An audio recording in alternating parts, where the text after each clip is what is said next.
And I've never been laid off before, you Right. know? So part of it is like the guilt, like, what did I do wrong? Like, where it went wrong? And I feel like so many people went through that phase of like, why me? You know, they were thinking it was, I feel like a lot of people got trapped in, it's my fault. And they took it personal. It's like, you can't take something like that personal because it affected not just you, but so many people. Welcome to the Tech Unlock podcast, where we demystify emerging technologies and give you the keys to unlock your successful tech career. I'm your host, David Macjones. Let's unlock the future together. Hello, friends. Welcome to a brand new episode of the Tech Unlock podcast. Now, this is going to be a special podcast because I have my brother with me, David Macjones. Let's go. On the show today. More than 7 years of experience in tech. You've worked in a lot of companies. Yep. But in today's episode, we're talking about something really important I feel like a lot of people aren't talking about as much in a way that's transparent. But basically, how to handle and survive unexpected career changes. Yep. AKA what to do when you get laid off. Yeah. The tech industry over the past year has been brutal to a lot of people, and everyone has handled it in a different way. I know people who have had to move back to the country that they immigrated from because of the visa issue. People who have just had a hard time mentally bouncing back off, people who discover that tech isn't their thing anymore and found other ventures and feel like they're never going to come back. So right now, 2023, according to TechCrunch, there's been over 224,000 layoffs across the board. And obviously the big boys started, from They Meta, Amazon, Yep. some other companies I'm not going to name that I'm employed by. But literally everyone was just kind of like in this frenzy of like, oh, if they're doing it, they must know something, or they're seeing this forecast at a micro level that's saying that economy isn't stable, and which we've seen already, obviously, over the past year or so. But take us back to that moment once you found out that you were one of those people that were impacted, and give us kind of a backdrop of what was going on in your life around that time. Yeah. 'Cause Yeah, I mean, being laid off is not easy. Like, it's really tough. And I think, for those of, like, I have a lot of empathy for other people who've been laid off, and because it's just crazy. For me, my background was, I worked a lot in very technical roles. And then I would say before the tech layoff started, I decided to make a pivot in my career. And I remember talking to you about it. Oh my God, yeah. So, and That which, might not have if been- I did, yeah, that was probably not a good not the idea. right call. I know. Hindsight, In 2020. hindsight Yeah. 2020. But I think I really, this, like, me and you are both passionate about getting people into tech. I've helped people, I've referred a lot of people in tech companies that I've worked in and in other industries, but mostly in tech. But also I've coached people how to get in tech, coached them with salary negotiation. So I felt like because I'd love to get people into tech, I felt like maybe I should become a recruiter. That analysis. So, exactly. So I guess you can call it a mid-tech career crisis or something, and I Yeah. decided to just switch. 7-year itch. Yeah, literally. And I decided Literally. to pivot and become a technical recruiter, Okay. and which at the time was like the hardest job because of the Great Resignation. Like, everybody was quitting, everyone's jumping ship, so it was like you got to go to the highest bidder. I was hiring software engineers for And that was Amazon. due to COVID, right? Where That was- everything literally exactly. went online, and people Yeah. were like, "Oh, you want me? Who else want me? You Exactly. want me? You Highest want the bidder. highest bidder? Let's go!" Yeah. Yeah. So and one of the reasons why I wanted to become a technical recruiter is because I wanted to get more people of color, more people who were interested in learning about tech to transfer their background experience in tech. So literally that was the most important reason why I wanted to do that, and I wanted to just switch up from having a technical background and technical experience because I was working at AWS at the time, and I was just getting fed up of cloud, even though cloud was the safest thing. So I literally start my role in about like 6 months, close to the like I'll say winter of 2022, then you started hearing grumblings. And I think Meta was the first one that did the mass layoffs. And once Meta laid off all those people and all those recruiters, Game bro, over. I think for all of us at Amazon, like, because we had, what, I think one time I looked at how many recruiters we had. In-house recruiting, and I was like, this is a lot. And we also had like contracted recruiters. I was like, and at this point Amazon was really aggressive. They were hiring for so many teams. They were in my mailbox Exactly. every other day. Like I'm there was a y'all running talk to joke. each other? There was a running joke on Blind and other forums where engineers was like, I know nobody wants me, but Amazon wants me. You know? Like, so it was so funny because everybody knew that, so hey, true. you get 10 emails from Amazon recruiters if you're Yeah. a software engineer, especially if you're a back-end engineer, you know? Right. So that was the running joke. And once, the winter started coming, winter really came. Winter really came. Once it came, We like, should have the announcement winter is coming. like once Meta happened, then the writing was on the wall, if I'm being honest with you. Like, we had a lot of recruiters, probably too many, within the company. And slowly we started having forums with our directors about what's going on, people asking questions. They started like cutting, like, I think they started with bonuses. There wasn't going to be bonus that year. So it just like little by little, incrementally, you knew it was coming. And for me at that point, I was kind of fed up with the type of recruiting because I was recruiting software engineers, and it was like the wild, wild west of, like, I would DM people and they're like, dude, are you going to hit this number or not? You know what I'm saying? Like, brutal. It's brutal. So they don't even want to have a conversation. It's like, wow. And a lot of people were comfortable where they were at because they were either overpaid. Like, the market was just really competitive, So I remember I stopped recruiting people from the United States. I started recruiting engineers in Mexico, in Canada, because it was just the competition. Not only the competition between other companies, but the competition between recruiters. There was like, we had candidates in Amazon. I was fighting for candidates in Amazon. Like, we were fighting each other for candidates. Like, that's how like, square up. You're gonna get that's Billy. literally how intense I'm it going was. after Billy, But once I think once we were doing so many things to get clients, we started a white glove service where, like, hey, we want you to interview for Amazon. You tell us what team you want to work for. Do you want to work for Prime? You want to work for Devices? You want to work for AWS? And once, things started changing, like, that's how they're going, tones started changing. Then we started hearing about, like, org reshuffles, That's how it starts. So then the first domino was, the Meta stuff. Then in Amazon, our org got reshuffled. And then it was like, okay, we're combining with another org. They already have recruiters. We have recruiters. Restructuring. What does that look like?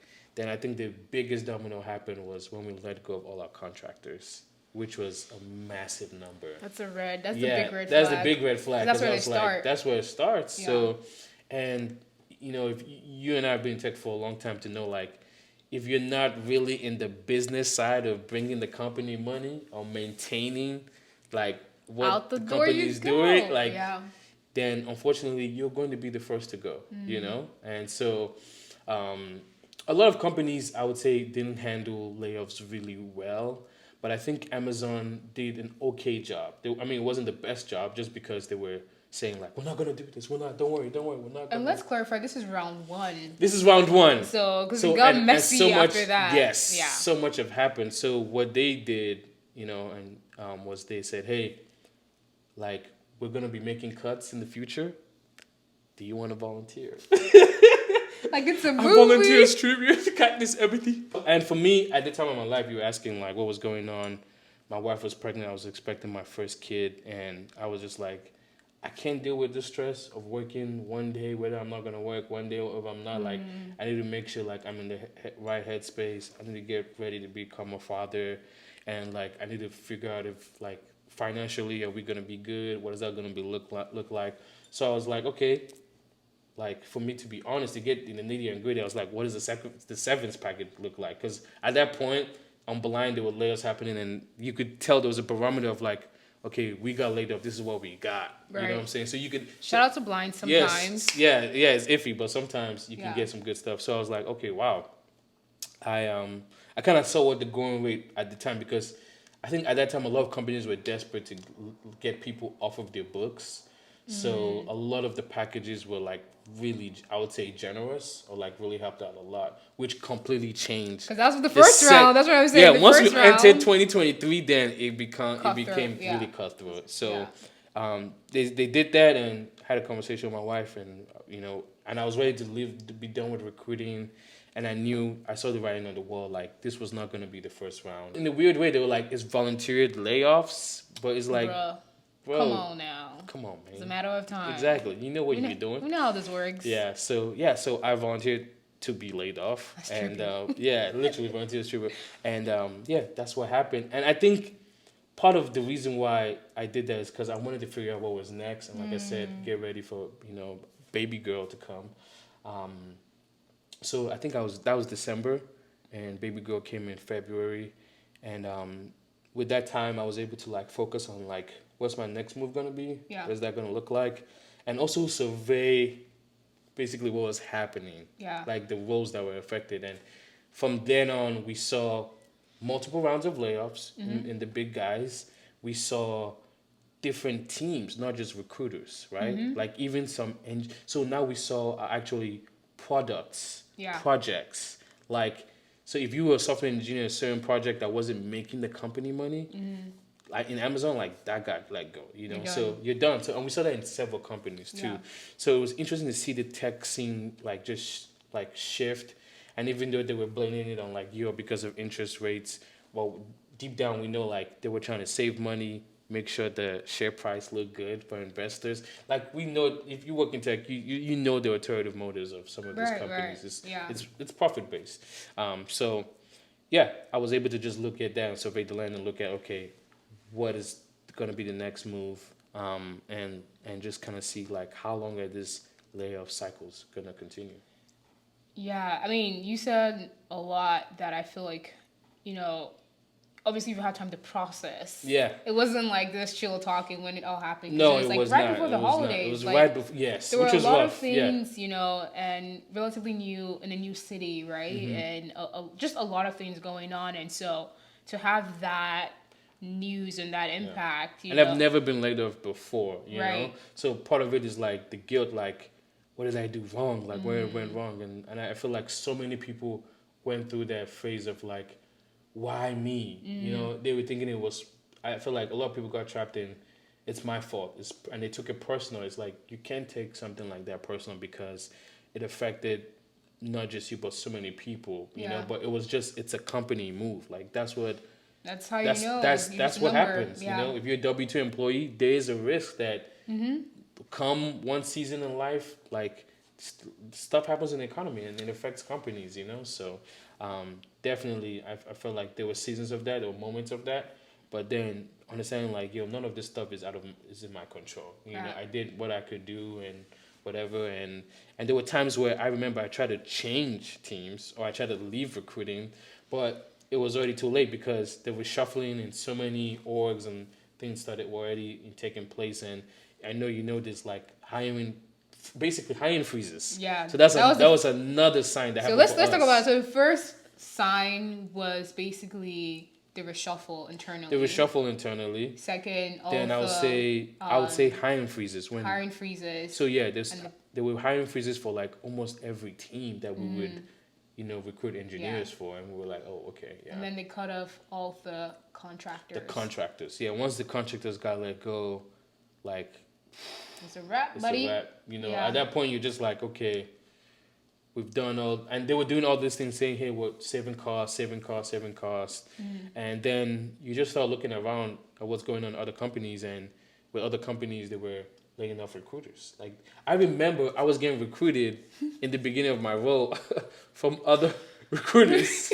And I go back and check on LinkedIn and they've been laid off. They got the green badge, bro.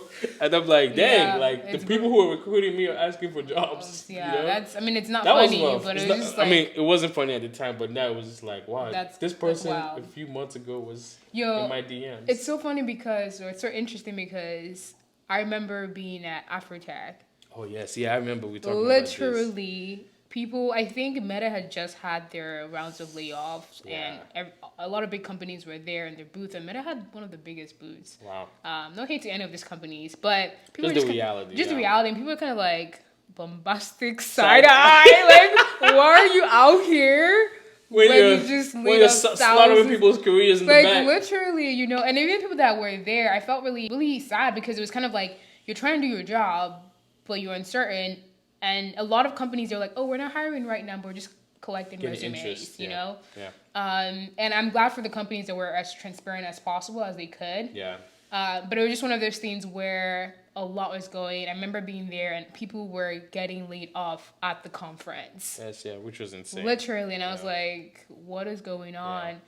And even afterwards, people that I had met, I remember I met a few recruiters from Google. And then after a while, like, I wanted to follow up with them just to connect. Mm-hmm. And it was like, ooh, they got hit They too. got hit Like, together, So it was one of those things where, like, a lot was going on. And something that I admire about you sharing the story is you really deciding about, first of all, your mental health and then your family. Yeah. Like, yeah. not being caught up in, like, oh, like, woe is me. Which I feel like there's time for that because it is hard. Like you said, if you've never been laid off. Yeah. And I think I had time to do that before the official because I saw the writing on the wall. So I had time to, like, process, like, okay, if this is happening. If this happening, like, what are we going to do? What's going to happen? What's going to be my next steps? What does that look like? Mm-hmm. So it's just, like, it was overwhelming. But also there was a sense of relief, like, man, like, this past few months have been rough, like, so much uncertainty, because I feel like for a lot of people, that's what was killing them. It was the fear of the unknown, right? Of just knowing, am I going to next? Am I in the next round, So I'm just like, I was tired of living in that environment. Like, I would talk to coworkers and they couldn't really even concentrate on doing their jobs because they were so fearful of, like, being laid off, and that was really difficult at the time. So I think part of it was just trying to take little control of what I had with my own destiny, and that's in that case, and you just planning ahead. Yeah, and I think an important thing to know, like you said, was that not taking it personally, because I know people on LinkedIn was like, and every company handled it in different ways. Yeah. I feel like I think we got to see a lot of true colors of companies, true character, true company culture. Yeah, companies that were that's like, a different conversation. We're family, we're this, we're that. Like, no, we're not. How they handled layoffs kind of told you what to expect when stuff hits the fan. Like, how you're gonna be treated. Especially for those who are either mid-level or relatively new into tech. I feel like if you haven't been in tech in the last probably 15 to 20 years, this was kind of like a shock of like, wait, what? But people who have been here longer, they're like, oh yeah, this is like another way. Like this happens in cycles. In cycles, but the way that a lot of companies handled it was not the best at all. And people, there are companies who just lock people out immediately without. And there are people, I remember like on LinkedIn, people who were like directors, VP. Like it was kind of like, bro, no one's safe out here. After a while, once we got into, I feel like January. Yeah, February timeframe. First quarter of the new year. Because we thought some products were safe. We thought, cloud was safe. I thought cloud was safe. I thought engineers were safe. But once they were like cutting those teams because there's certain projects weren't making money, or they just decided like, hey, we could save more money. Restructure. And then also AI. That's another thing that the AI boom people were like considering like, oh, what does that look like? And I wouldn't say it's a direct correlation, obviously, but basically just a lot of things around that time. And people were like, oh, okay, this is really happening. And a lot of people, especially at FANG companies, which means big tech companies who have been around, a lot of people are not used to just being laid off and planning what's next. No, it's been safe for a while. Like, and usually what happens next, being in the recruiting side was, you don't really, sometimes you can plan your career and be like, hey, I want this role, I want that role. But basically, because there's so much demand in most tech roles, you got like plugged from a different company. You got recruited. Like that happened in my career. Like I was at Apple, Amazon came and recruited me from Apple. Then I went to Amazon. Then I decided that, I wanted to switch, do something else. But like you get poached. Like that's usually the normal thing. Like recruiters like me will slide into your DMs. They'll say, "Hey, I see you have experience in this. Is this an opportunity that you would like?" Because the tech companies were growing, and we saw that after the pandemic, that so many companies were working on new projects, new products, and they were ramping up, which initiated the Great Resignation, where Yeah. people were just jumping ship because there was so much opportunity. And also at that point, overhired a lot of folks. So a lot Overhired. a lot of Oh my people who were goodness. hired from like 2020 Yeah.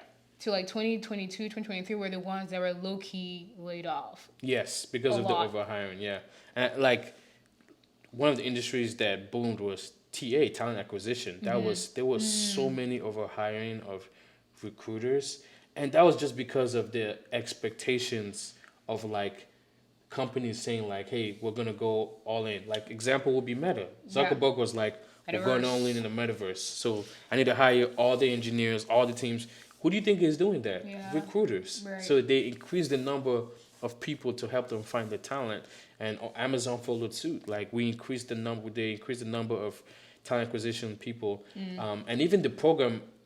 The way I switched to recruiting was there was a program internally To help with that recruitment. Yeah. to help train you into becoming a recruiter, and so that was just what was going on at the time. But a lot of people overestimated what their profits were gonna be, and lost money on a lot of like projects. And unfortunately, employees had to pay the price for the miscalculation. People right now realize, have realized is that, your job is not your identity. People say that a huge. lot. Yeah. And it's But when you hit with that reality, yeah, it's easier said than done. So I'm going to let you talk about that. Yeah. Because, I feel like left and right, like I had friends, had family, people were just kind of like, so back to the mental thing of like, whoa, who's like, go, who's next? Like, that's literally in my head. And I was like, okay. And it didn't matter how hard you work, because there are people who are like, oh, maybe if I worked harder, maybe. And then people who worked harder and then got laid up, and they're like, whoa, I guess they not. were overperformance. Who got, and to your point, so like, okay, this is low-key out of my control, so I'm just going to do what is expected of me. But speak to kind of like detaching your identity from corporate, because for a lot of people who have been in that role or in that career or in that mindset for a while, that was the biggest hit, because like who am I without this title? Who am I without this company behind my name?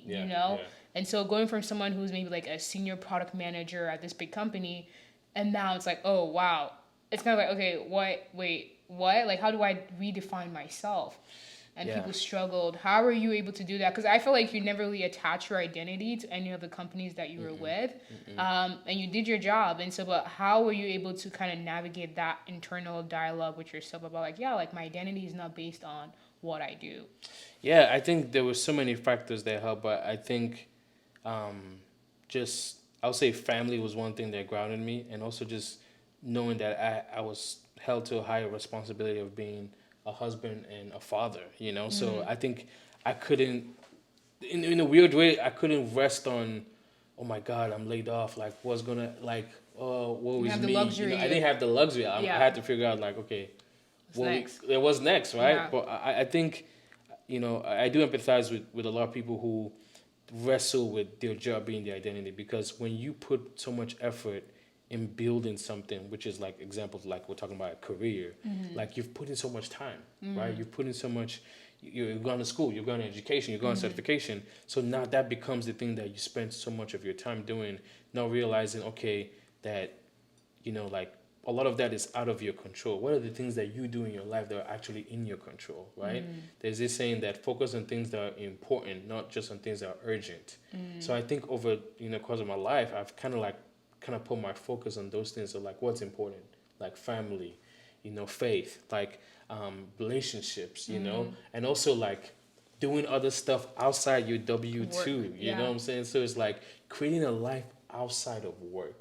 And I feel like so many people made work their life, and they didn't have anything else to lean on. Especially in tech, it's easy. Especially in tech, it's super easy because you're either overworking, became a workaholic, or you were making too much money. So you were living a lifestyle that is way out of your means, So like when they lost your jobs, now you can't pay for that fancy car, you can't pay for that fancy high rise because you were just overspending, you know? Can't be that tech influencer. Yeah, no, you can't be that tech influencer. There were people living paycheck to paycheck, and yeah. they're making like a lot of money. So I think those are rude awakening for individuals in tech to be like, okay, I need to get my stuff together. I need to figure it out. And unfortunately, it took layoffs to happen to be like, okay, maybe like I need to make some changes. Also, I also think there was this stigma where that for a long time, which was true, that tech was the most safest industry in the country, and you can leave, do whatever,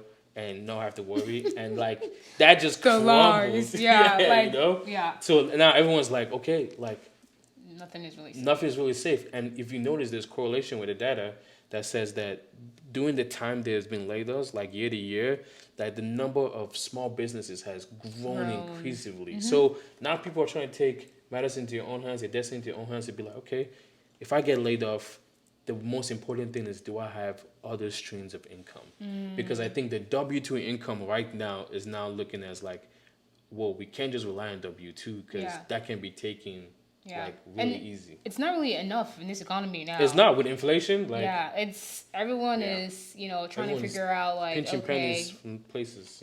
Especially if you live in a major city and you're just kind of like, what's happening? Whether that's food, housing, transportation, everything has gone up. Especially, I would say, I think out in the U.S. but also just North America in general.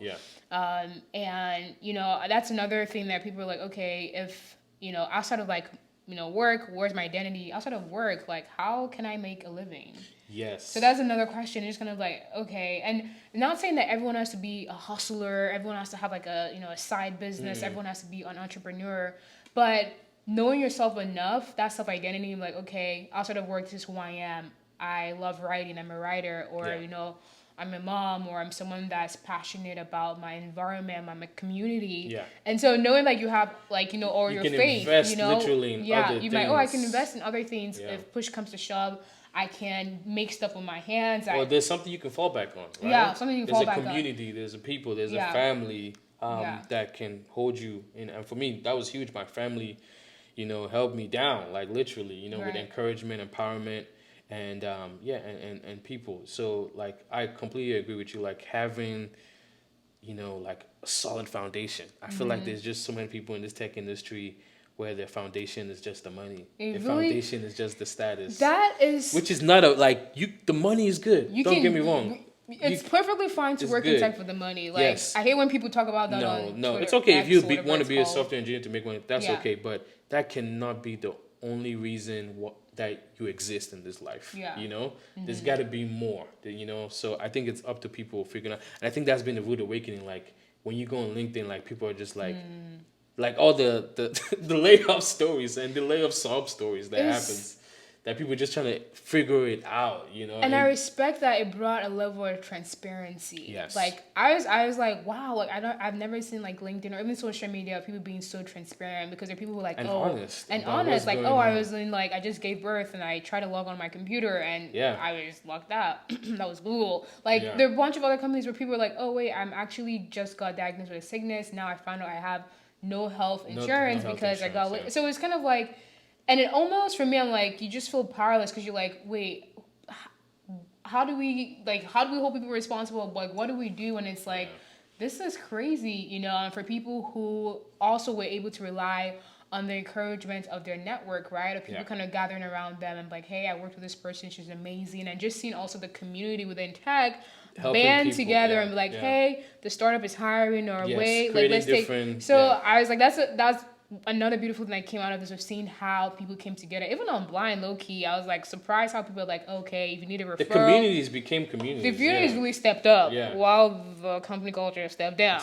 And I think that was the beautiful thing to see, during that's the season of layoffs, is just seeing how people band. But also, I think a lot of people got a rude awakening of like not making any company an idol, to be like, hey, this company is the best company since sliced bread, to be like, I'm trying to end up here. Like when companies saw Netflix laid off people, they saw Google laid off people, they saw all, like you said, the fan companies. They're like, okay, so no one is safe, and no matter what happens, when stuff hits the fan, like I said, it's like, it could be you, Yeah. So, and Yeah. I think so it just created that sense of like, next time you're in a tech company, you're hyper aware of like, okay, this cannot be my end all be all.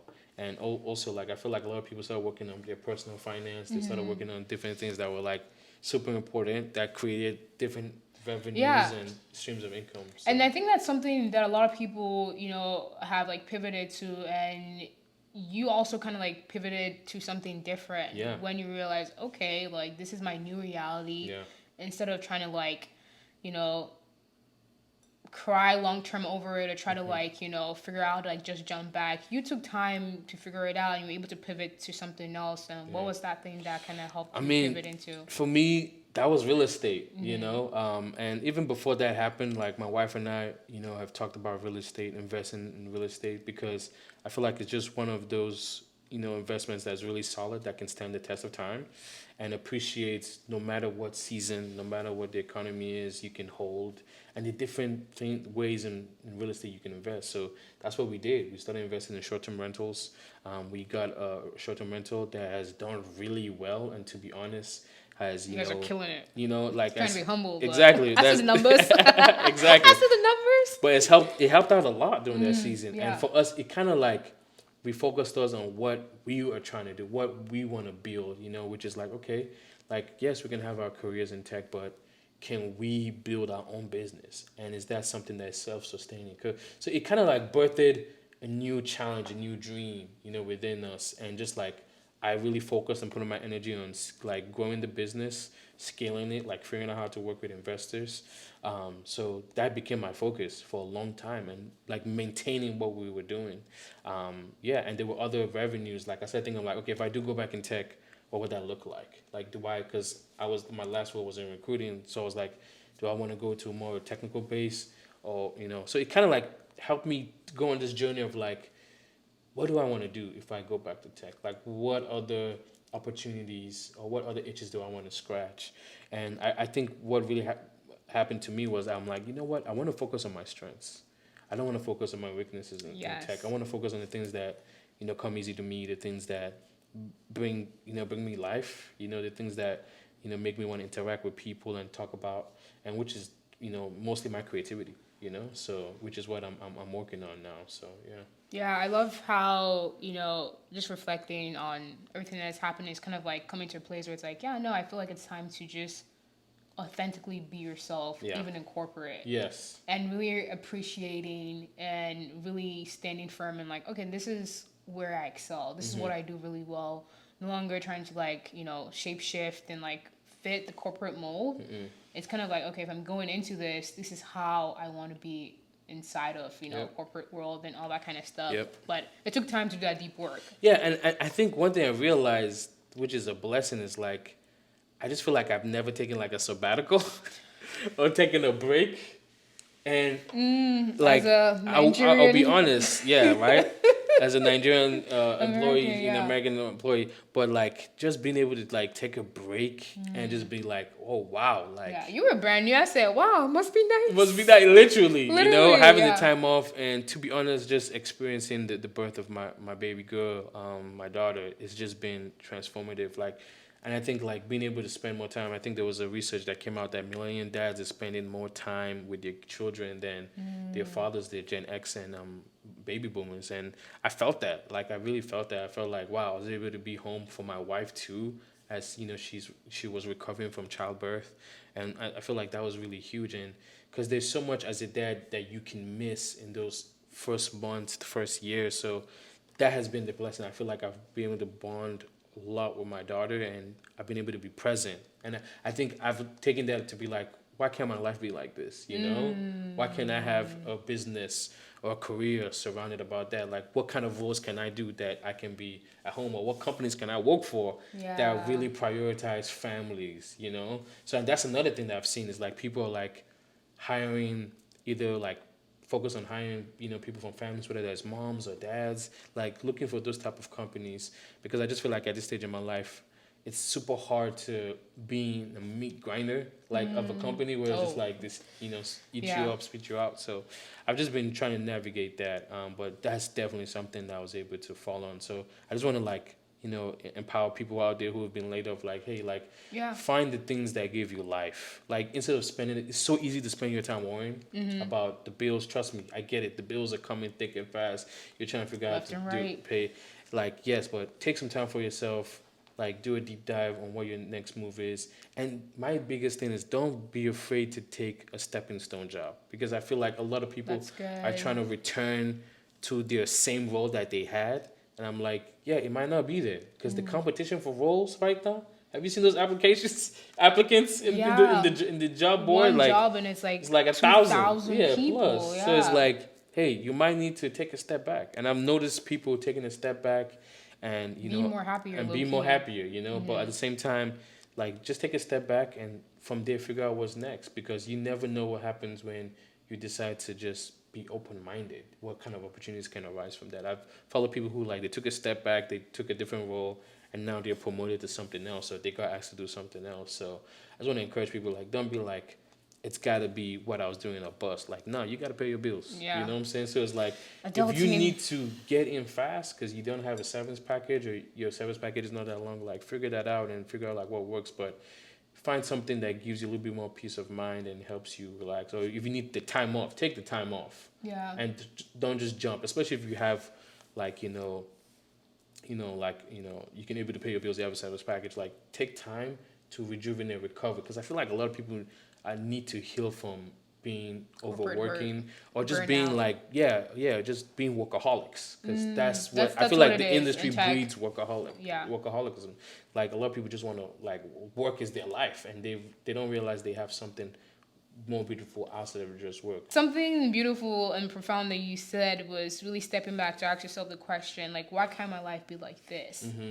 In the sense where you're able to spend time with your daughter, and maybe to spend time with your wife as she's, recovering from giving birth, and just being there for her. I know you told me, like, this time has made you appreciate also Oh yeah, mothers, or even for like real, what because, they go through. yeah, because there's so many women who are, giving birth, and, like, their, maternity leave or package is terrible, and some people, like, I remember a friend of mine, like, when she was working, it wasn't in the tech industry. I think her maternity leave was like 6 weeks. Come and I'm like, that's on. not even enough time to even That is recover. So I think being able to be there for my wife, take care of baby girl when she's resting or sleeping, or being up with her and not having to be like, I gotta go to work, like, right away, in those harder months, was really pivotal, and I think definitely have great appreciation. Like, man, like, even for the mothers. dads out there who are thinking about it, like, like, if you can like, take a longer take paternity, time. take the time. Take the time. Yeah. You need it. You need it for your sanity. Yeah. You need it, like, your family needs it. Your family needs your presence. They need you there.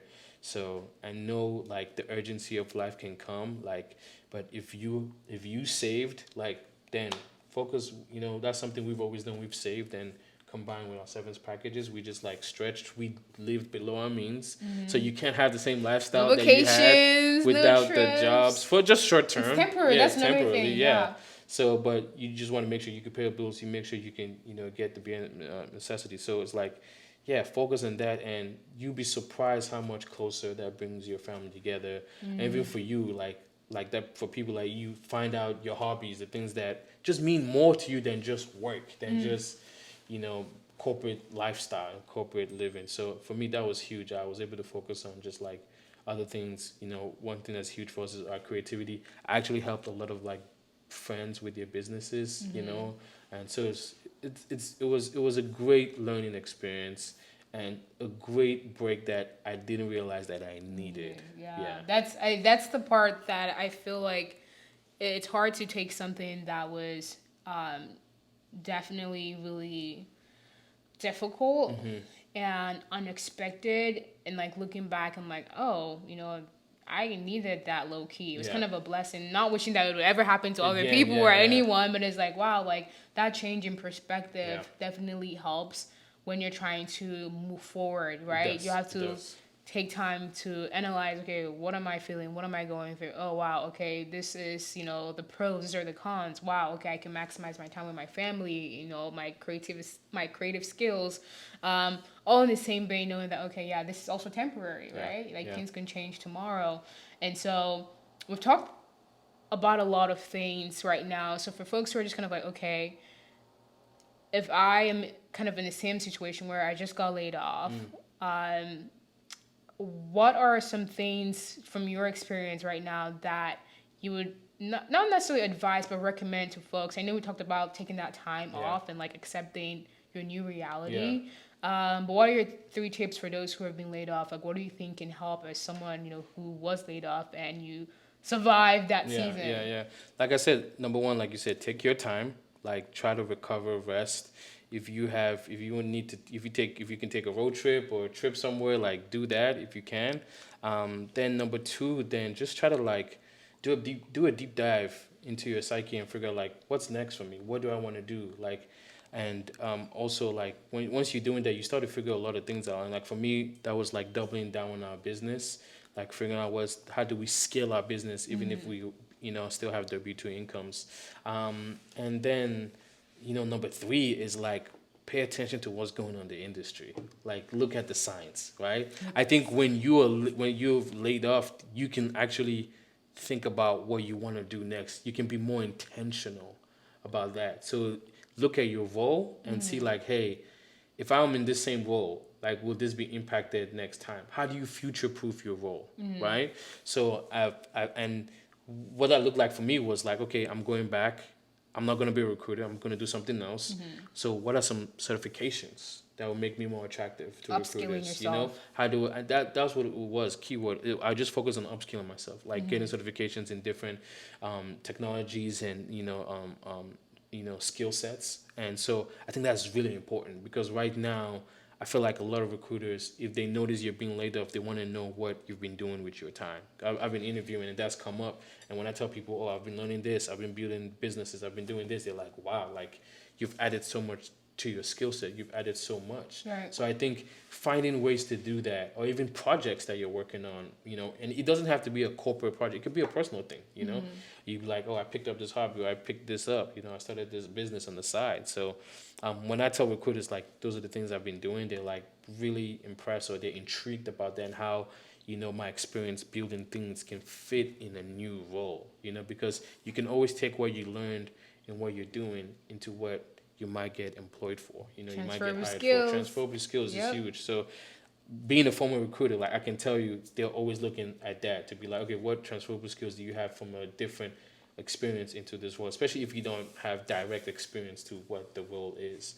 So I'll say those are the three major things I would say that, if you laid off, like, and also just last thing is like, look at your personal finance. Because I think when people get laid off, that's when they see like, okay, I was overspending here. I was like, do a deep dive. Like, don't ignore that stuff. Like, personal finance is very important, especially now with inflation. Like, make sure you're saving. Make sure you're cutting all the costs, the subscriptions that you're not using. Like, if you need to sell something, sell. Like, you know what I'm saying? Like, if you have stuff in your house, like, like clean clothes. Up that closet. You know what I'm saying? Right. Go spring cleaning in the winter or whatever season. You know. So, look at your finances. Make sure you're being a good steward of what you have and try to stretch that in that season. Like, that's what, we've been able to do, and we've been surprised to be like, oh, we can live on way less than what we were living on before. And it's not like we were like overspending, but we just found like, okay, yeah, we don't have to spend money on these days. We can cook more, we can do this more, So just practical things that people already know that they just don't do. Yeah. But you wait till you have like an extreme life circumstance Experience, to make those changes. Yeah. It's kind of like when people who neglect their physical health and they go through like an injury or like a health scare, and all of a sudden it's like, oh wait, you want to make all the changes. And one thing to notice, like, you don't have to do all the changes all at once, right? Yeah. Like, pick one thing you feel like, okay, I can handle going through my finances, and if you can't, like, okay, why am I struggling to look at my finances, and if you can, figure out how to go about that. Because some people just have an unhealthy relationship because they weren't taught. Talking about people come from like Black and brown communities where, if you're the first in your family to make a certain amount of money to work in tech, and it's like you don't know a lot. Yeah, so if you're not being if you're not able to save or handle finances in a way, it's overwhelming, right? And so, like, talk to people that you trust, family, friends. And look up resources. And look up resources. There's so many YouTube free University things. has... YouTube University? Okay, it's so not sponsored. No, exactly, but call us. There's so many, like, resources resources to that you can learn about just, like, Like Budgeting, yeah. literally, you know. I Yeah. think that's huge. I feel like so many people in tech don't budget. Like Bro. they're just living a different lifestyle, which Let's not talk the about that. layoffs has Yeah. humbled. But Yeah. also I think I want to also add like just find inspiration. Like Hmm. I know a lot of people don't, you know, they try to go through these tough situations on their own. Is find yourself a community, you know. So for me, that community was my family and friends, and like you said, there are online communities people can reach out to that can Yeah. help and well. So like yeah, focus on finding those communities. Yeah. And join the Tech Unlock community. Yes, literally. But no, thank you so much for sharing, bro. Because I know, like, literally watching live what Like was a happening, movie. it was literally like a movie. You had to be there. Yeah. And just kind of seeing the transformation from, you know, you not being a dad to you being a dad to you kind of like pivoting to your business. Yeah. And then you two over like getting a new opportunity. Yeah, which yeah. we'll talk about another time. Yeah. But congrats on that. Thanks. And just going through the process. Yeah, and I think that's so good that you say that. Like I feel like so many people, it's really hard. I 100% get it, especially when It's finances difficult. are tight. I already knew like it was gonna be hard to get a job while layoffs were happening, unless you're like you have a lot of technical experience. You're a software engineer. Maybe you could you can apply for some roles, but Even almost with that, everything was like very competitive. Yeah. You know, so I knew there was gonna be a waiting period. I didn't anticipate it being as long as it did, but a lot of people said like it might take 8 to 10 months, Yeah, and you even know, longer. and even longer. And even now, I can tell there's slowly becoming some openings in some roles, especially if you have experience. I think it's still harder for entry level people to get roles. You know, it's been really hard. But if you had experience in an area before, definitely, I think this is the time, especially if you can take the next, I would say 6 to 8 weeks, upskilling yourself, getting like try to get something on your resume, on your LinkedIn profile, like just keeping all those things up to date, making sure they're clear and they're concise. In your resume, you have a good summary, then you have all your technical skills that apply to the role you're applying for. On an average, a recruiter spends 6 seconds on your resume. Six. I thought it was 8. No, Dang, 6. It's going So lower. you gotta put all the important stuff on the First. top, and then you can have the responsibilities. But make sure the skill set that you are applying for are all in the top. All on the top. And do you think it's necessary to have the professional summary? Yes, sometimes. Yeah, I feel like if you're in a technical background, yes, I think a lot of recruiters want to see that because sometimes it requires you to put what you've worked on. You know, not every role, not every recruiter like is as that is important to me, but sometimes I like to read that. But the most important thing to me was your skills, because that's what correlates to the job So description. take that from the bottom, put it at the Put top. it at the top, because I feel like a lot of people put their The skills bottom. in the bottom. It's like, no, put it on the top. So if you're a software engineer, put all the languages. You did system design, you did backend engineering, you did whatever. What Front is end, your whatever. language? Yeah. Put that up there. If you're a project manager, put what you worked on, Yeah. up there, and the skill set that utilized that. So yeah. No, that's gold. That's gold. So, like you said, folks, upskilling. I think this applies to people who are also employed. Yeah, who are working right now. Like, yeah. make sure your resume is, updated, your LinkedIn is updated, and that you're keeping yourself competitive. Yeah, Right. and 'Cause anything can happen. Yeah, keep your mind open.